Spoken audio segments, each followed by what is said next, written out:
श्री रत्नत्रय व्रत कथा दाता सम्यक रत्नत्रय गुरु शास्त्र जिनराय कर प्रणाम वर्णु कथा रत्नत्रय सुखदाय सम्यक दर्शन ज्ञान व्रत इन बिन मुक्ति न होए तासो प्रथम ही रत्नत्रय कथा सुनो भविलोय।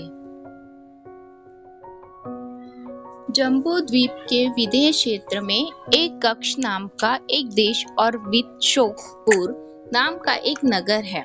वहाँ एक अत्यंत पुण्यवान वैश्रवण नामक का राजा रहता था, जो कि पुत्रवत अपनी प्रजा का पालन करता था।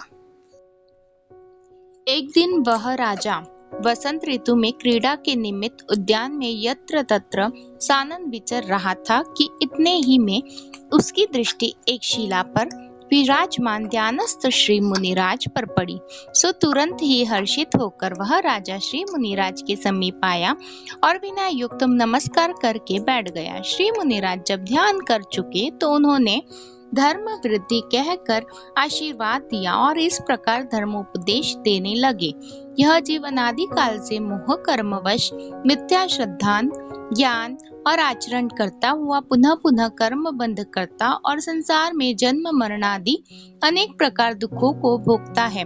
इसलिए जब तक इस रत्नत्रय जो कि आत्मा का निज स्वभाव है की प्राप्ति नहीं हो जाती, तब तक यह जीव दुखों से छूटकर निराकुलता स्वरूप सच्चे सुख की व शांति की प्राप्ति नहीं हो सकती, जो कि वास्तव में इस जीव का हितकारी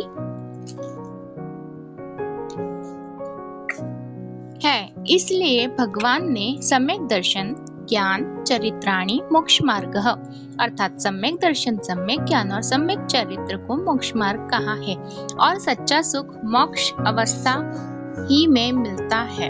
इसलिए मोक्ष मार्ग में प्रवृत्ति करना मुमुक्षु जीवों का परम कर्तव्य है। पुद्गलादि पर द्रव्यम से भिन्न निस्वरूप का श्रद्धान तथा उसके कारण स्वरूप सप्त तत्वों का सत्यार्थ देव गुरु व शास्त्र का श्रद्धान होना सुसम्यक दर्शन है।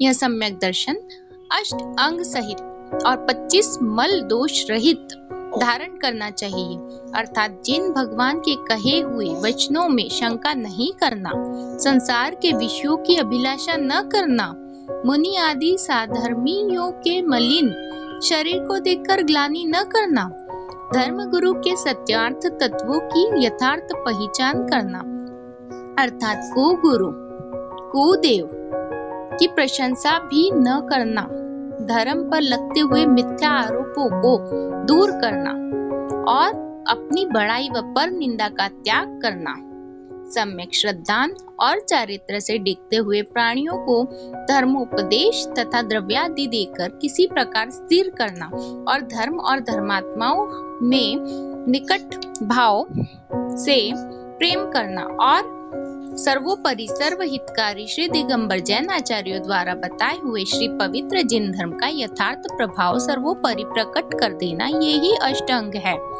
इनके विपरीत शंकादि 8 दोष जाति कुल बल ऐश्वर्य धन रूप विद्या और 8वां तप, इन 8 के आश्रित हो गर्व करना, सो 8 मद कुगुरु कुधर्म कुगुरु सेवक सुदेव आधारक तथा कुधर्म धारक, ये 6 अनायतन और 1 लोक मूर्ता लौकिक चमत्कारों के कारण लोभ में फंसकर रागी द्वेषी देवों को पूजना और 3 पाखंडी मूर्ता कुलीन आडंबरधारी गुरुओं की सेवा करना। इस प्रकार ये 25 सम्यक्त्व के दूषण है। इससे सम्यक्त्व का 1 घात होता है, इसलिए इन्हें त्याग देना चाहिए। पदार्थों के यथार्थ स्वरूप को संशय विपर्यय व अध्ययन वसाय आदि दोषों से रहित जानना सो सम्यक ज्ञान है। आत्मा को निज परिणति में ही रमण करता, अर्थात राग द्वेषादि भावों क्रोधादि कषायों से आत्मा को अलग करने व बचाने के लिए व्रत संयम तप आदि करना सो सम्यक चरित्र है। इस प्रकार इस रत्नत्रय रूप मोक्ष मार्ग को समझकर और उसे स्वशक्ति अनुसार धारण करके जो कोई भव्य जीव बाह्य तपाचरण धारण करता है वही सच्चे सुख को प्राप्त होता है। इस प्रकार रत्नत्रय का स्वरूप कहकर अब बाह्य व्रत पालने की विधि कहते हैं। भादो, माघ और चैत्र मास के शुक्ल पक्ष में तेरस, चौदस और पूनम, इस प्रकार 3 दिन यह व्रत किया जाता है और 12 को व्रत की धारणा और प्रतिपदा को पारणा किया जाता है। अर्थात 12 को श्री जिन भगवान की पूजनाभिषेक करके एकादशन करे और फिर मध्या काल की सामायिक करके उसी समय से चारों प्रकार के खाद्य, स्वखाद्य, लेह और पेय आहार तथा विकथाओं और सब प्रकार के आरंभों का त्याग करे। इस प्रकार तेरस, चौदस और पूनम 3 प्रौषध दिन करे और प्रतिपदा को श्री जिनदेव के अभिषेक पूजन के अंतर सामायिक करके तथा किसी अतिथि व दुखित भूखित को भोजन कराकर भोजन करे। इस दिन भी एक भूत ही करना चाहिए। इन व्रतों के 5 दिनों में समस्त स्वाध्य पाप बढ़ाने वाले आरंभ और विशेष परिग्रह का त्याग करके अपना समय सामाजिक पूजा, स्वाध्याय आदि धर्म ध्यान में बितावे। इस प्रकार यह व्रत 12 वर्ष तक करके पश्चात उद्यापन करे और यदि उद्यापन की शक्ति न होवे तो दूना व्रत करे। यह उत्कृष्ट व्रत की विधि है। यदि इतनी भी शक्ति न होवे तो बेला करे या कांजी आहार करे तथा 8 वर्ष करके उद्यापन करे। यह मध्यम विधि है। और जो इतनी शक्ति न होवे तो एकादशना करके करे और 3 ही वर्ष या 5 वर्ष तक करके उद्यापन करे। यह जघन्य विधि है। स्वशक्ति अनुसार व्रत धारण कर पालन करे। नित्य प्रतिदिन में त्रिकाल सामायिक तथा रत्नत्रय पूजन विधान करे और 3 बार इस व्रत का जाप्य जपे, अर्थात ओम ह्रीं सम्यक दर्शन ज्ञान चरित्रेभ्यो नमः इस मंत्र की 108 बार जाप जपे, तब एक जाप्य होती है।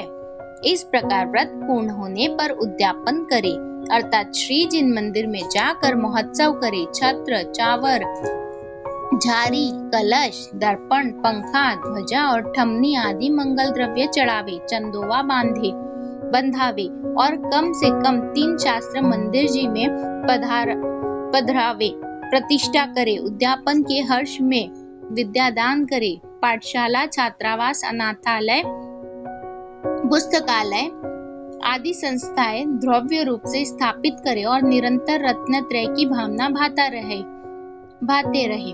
इस प्रकार श्री मुनिराज ने राजा वैश्रवण को उपदेश दिया। सो राजा ने सुनकर श्रद्धा पूर्वक इस व्रत को यथाविधि पालन कर किया। पूर्ण अवधि होने पर उत्साह सहित उद्यापन किया। पश्चात एक दिन वह राजा एक बहुत बड़े वड के वृक्ष को जड़ से उखड़ा हुआ देखकर वैराग्य को प्राप्त हुआ और दीक्षा लेकर अंत समय समाधि मरण कर अपराजित नाम विमान में अहिमंद्र हुआ और फिर वहां से चय कर मिथिलापुरी में महाराजा कुंभराय के यहाँ सुप्रभावती रानी के गर्भ से मल्लीनाथ तीर्थंकर हुए। सो पंच कल्याणक को प्राप्त होकर अनेक भव्य जीवों को मोक्ष मार्ग में लगाकर आप परम धाम मोक्ष को प्राप्त हुए। इस प्रकार वैश्रवण राजा ने व्रत पालन कर स्वर्ग के मनुष्यों के सुख को प्राप्त होकर मोक्ष पद प्राप्त किया और सदा के लिए जन्म मरण आदि दुखों से छूटकर अविनाशी स्वाधीन सुखों को प्राप्त हुए। इसलिए जो मन वचन काय से इन व्रत की भावना भाते हैं, अर्थात रत्न त्रय को धारण करते हैं, वह भी राजा वैष्णव के समान स्वर्ग आदि मोक्ष सुख को प्राप्त होते हैं। महाराज वैश्रवण ने रत्न त्रय व्रत पाल लही मोक्ष लक्ष्मी तिन्हि दोष नमे त्रैकाल। जय जिनेन्द्र।